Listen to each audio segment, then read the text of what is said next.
Akilah binti Muhammad Razwan, A166011. Now I'm going to talk about the definition of mental health. The definition of mental health affects every person on the planet. Dr. Mark Comrade asserts that mental health problems affect all segments of society, regardless of age, gender, education, or ethnicity. Indeed, everyone experiences mental health problems, and those problems can make us feel awful. They can negatively affect our thoughts, our emotions, and our behaviors. However, no matter the nature of the bad times, we can all take charge of improving our mental health. Everyone has a fluctuating state of mental health. It's possible for someone living with mental illness to achieve a high degree of mental health. Likewise, it's possible for someone who does not have a mental illness to experience poor mental health. A good mental health definition reflects the human condition. People are multidimensional. The whole person encompasses thoughts, feelings, and behaviors. Thus, these areas of mental illness, mental life comprise mental health. A good mental health definition includes how people think, how they feel, and what they do. Life is complicated and full of ups, downs, pain, joy, twists, turns, setbacks, and triumphs. Sometimes things go well and sometimes they don't. Therefore, it's important that a definition of mental health have breathing room, space for fluctuations. Mental health isn't all or nothing. It's something that each and every one of us can define and take steps up the spectrum from poor mental health toward optimal mental health.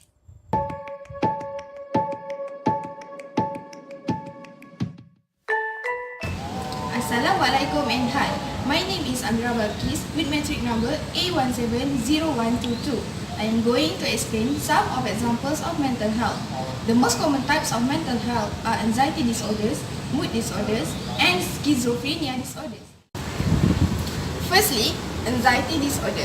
Most people with an anxiety disorder will try to avoid exposure to whatever triggers their anxiety. The individual has a severe fear or anxiety which is linked to certain object or situation.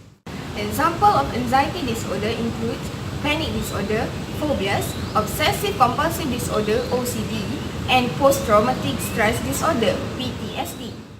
Next, mood disorder. These are also known as affective disorder or depressive disorder.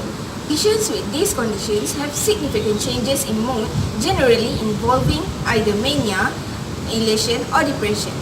Example of mood disorder include major depression, bipolar disorder, persistent depressive disorder, and seasonal affective disorder (SAD). Lastly, schizophrenia disorders. Whether or not schizophrenia is a single disorder or a group of related illnesses has yet to be fully determined.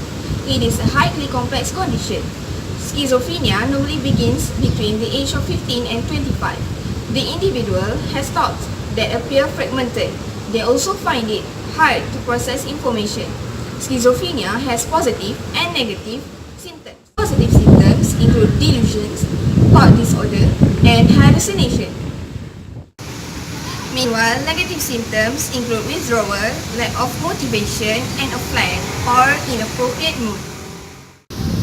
Now, I would like to tell all of you about one of panic disorder case that has happened a few years ago in another country. Dave is a 41 years old male who was referred by his primary care physician after presenting to the ER with difficulty breathing. Dave's physician was unable to find a medical explanation for his symptoms, which left Dave feeling confused, angry, and stressed. Over the last 6 months, Dave has had several instances where he left an intense fear that would reach a peak within a few minutes. During these instances, he would also experience sweating, heart palpitations, chest pain and discomfort, and shortness of breath. At times, Dave worried that he might die. As a result, Dave has persistent worry about having another attack. The panic and associated avoidance are significantly impacting his life as he has been turning down social invitations, making excuses to stay at home whenever possible, and relying on his wife to drive the children to do various activities. Although she was understanding at first, His wife has grown frustrated with what she perceives as his irrational fear of panic attacks. Type of mental health. First, post-traumatic stress disorder or PTSD. PTSD is a condition that can develop following a traumatic event or terrifying event such as sexual or physical assault that unexpected death of a loved one. People with PTSD has lasting and frightening thoughts and memories of the event and tend to become emotionally numb. And that sexual and gender disorder is also a type of mental health. These include disorder that affect sexual desire, performance and behavior, sexual dysfunction, gender identity disorder, and pedophiles are examples of sexual and gender disorder. Some examples of cases that happened in Malaysia. On Thursday, 16 May 2019, the tragic story of a teenager who killed herself after response on an online poll encouraged her to do so has shattered Malaysia. The case reflected on the low awareness of mental health issues in the country, said Malaysian Psychiatry Association patron. A 60-year-old girl in Sarawak illegally jumped to her death on Monday after 69% on her Instagram account supported the decision for her to kill himself. Hi everyone, my name is Tarshni Pativan and I am going to talk about how to promote mental health awareness. First, we have to encourage non-judgmental speak. We have to try and educate those around us on how to talk about mental illness. We should never use words like crazy or insane as insults. It hurts. Second, we have to read about it. We should try and educate ourselves about mental illness and suicide. It is a common knowledge that mental illness often leads to suicide. We should learn about the signs and the symptoms and where to receive help in our area if there is a case of mental illness. Third, we should talk to loved ones on how they are feeling. We should regularly check in with those close with us, especially if we know they are dealing with a mental illness. Talking with them could encourage them to overcome the illness. Fourth, we have to share the mental health screening site on social media. Facebook and Twitter are great places to spread mental health awareness.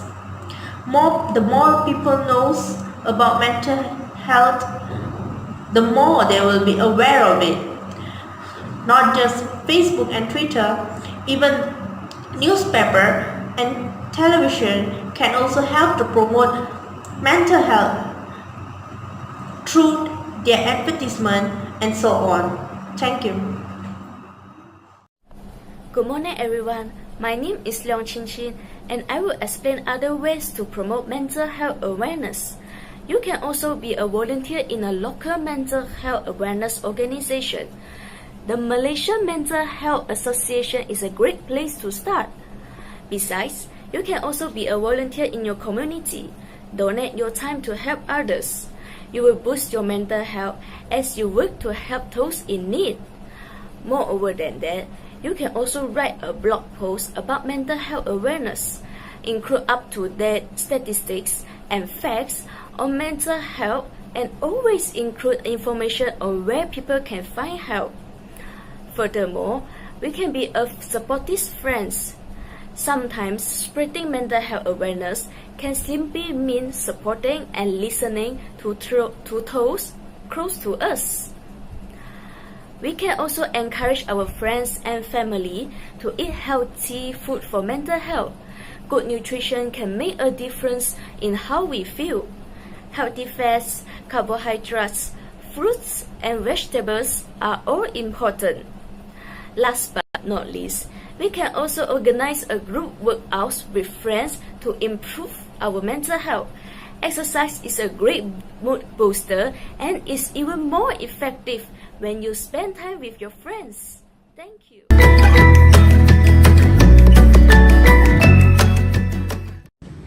Hello and hi, my name is Nur Hayati. I will share to you about the mental health stigma. The stigma associated with mental illness can be divided into two types. First is social stigma, which involves the prejudiced attitude that others have around mental illness. Second is subversive stigma, which involves an internalized stigma that the person with the mental illness suffers from. The stigma of mental illness is often a fact manifested in form of labeling, rejection, social exclusion, and employment. There are four possible components that may be leading to the persistent and institutionalized problem of stigma. First is responsibility. Too often, those living with mental illness are held responsible for their condition, as if they are intentionally selecting a life with symptoms rather than without. Second is uncertainty. If a person's condition is uncertain, they are more likely to be stigmatized and avoided by friends and family. The more hopeless the situation seems, the more it is viewed as a waste of time. Third is unpredictability. While uncertainty focuses on the long-term outcomes, while unpredictability focuses on short-term outcomes, those who experience symptoms are sometimes perceived as unpredictable and erratic on a day-to-day basis. Unjust social distance may occur because of this. Last but not least, incompetence. Unfortunately, people view those living with mental health condition as unable to make rational decisions. This is what leads to stigmatizing laws and practices that prohibit individuals living with mental health illness from having the same rights and opportunities as other people. As conclusion, we do need to reduce the stigma in order to help them decreasing the death. Those stigma make these people don't socialize and suicidal. This is because they think, a lot of people think that mental illness are something that they make up in mind and they can't do things other kids can.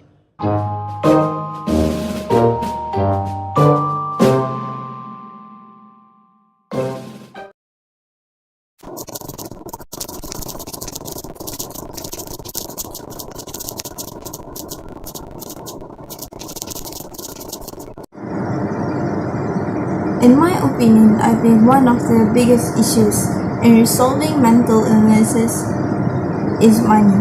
For one person to be properly diagnosed with mental illness, they had to go through multiple of tests that will take months.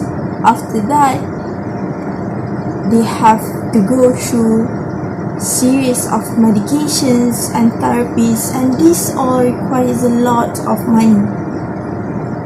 There are of course group supports and government fundings, but neither of these are enough. Even the schools that provide special environments and treatments for children with mental illnesses requires thousands of dollars per month, and this is why, in my opinion, I would say money is one of the biggest issues we have to face in resolving mental issues.